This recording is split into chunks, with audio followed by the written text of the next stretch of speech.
First off, I want to start this video by saying that this is entirely my own opinion. If you disagree with something, I would love to hear it in the comments below. Anyway, this is a short analysis of the game. I will not be going into very much detail about most things, but if you do want me to go into very much detail, please say so in the comments below and I will make a follow-up video. Finally, if you like this content and want more, please like and subscribe. It's easy to do and you can always unsubscribe and unlike if you change your mind. Anyway, let's get on with the video. Danganronpa V3 Killing Harmony is a great game and the best in the series in my opinion.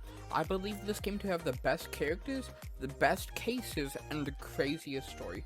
I find it very difficult to think of things wrong with this game, even when I try, but I was able to think of a few. That's why today I'm going to be looking at the good and the bad, and give a quick analysis of Danganronpa V3 Killing Harmony. I believe this game to have the strongest cast out of the three. Like the second game, I believe everyone feels like a complete and good characters. I mean, you have amazing characters like Kaito and Kokichi, the two best protagonists from the series with Kaede and Soichi, even characters like Ryoma, Rantaro, and Kaede, even though they don't survive long, are honestly amazing. I mean, Kokichi and Kibo are just amazing throughout the entire game, and it's so funny to watch them fight. And speaking of Kibo, he is literally the audience. He is the audience put into the game, and he gets every single one of the debate scrums correct. He is the smartest character in the game.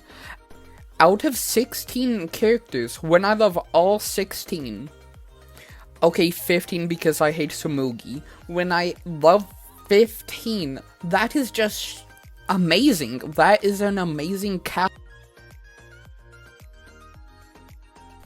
I love almost every single case in this game, and I'm quickly gonna go in order of every case and explain why I love each and every one. In case 1, the victim is the mysterious kid who was about to blow everything open about the story, but he died before he could. And then the culprit is the protagonist, the person that we have been playing as so far throughout the entire game. That hasn't happened yet in a Danganronpa game, and it just blows your mind whenever you first realize it. In case 2, the motive and the murder is just very poetic. The person who has the least to live for gets killed by the person that has the most to live for. That is something that I love in a case, and the mystery is amazing.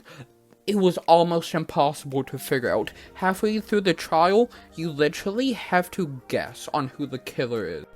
Case 3 was so close to greatness. If it wasn't a double murder, it would have been amazing. But because it was the third case in a Danganronpa game, it had to be a double murder, and that honestly hurts me. Because the first murder, I like fair enough, would have been a difficult mystery to solve. However, as soon as the second murder occurs, it is obvious who the killer is, and it just takes me out of the case.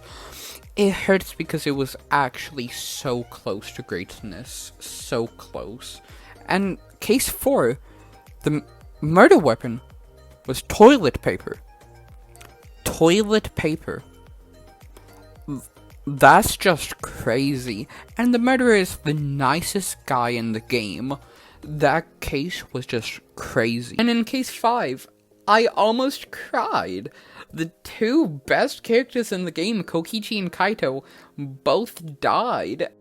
The mystery was almost impossible to solve. Monokuma even had to get help from the students to figure out who died and who it was. That case was just amazing. And in case 6, it is revealed that Rantaro, the victim in the first case, wasn't killed by Kaede, but Sumugi, the mastermind.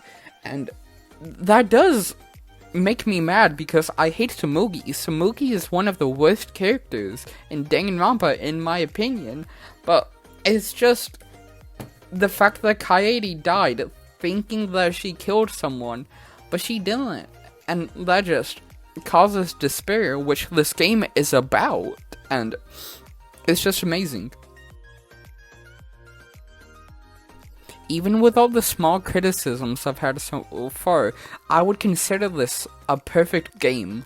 But the story is where it loses me. They do the whole nothing we have seen is actually real thing, like they did in the second game, but instead the entire thing is just a TV show, and every character is just what Samugi wants them to be, and it just hurts watching that, because it basically takes away from the entire game, and Samugi's not even a good mastermind. She's useless throughout the entire game, so it just hurts even more. And this is my favorite game that I've ever played. This game was so close to perfection. So close. But the story and the small flaws kept it from a 10 out of 10. However, this game is legitimately amazing, and I will never change my mind. I would give Danganronpa V3 Killing Harmony a 9.5 out of 10.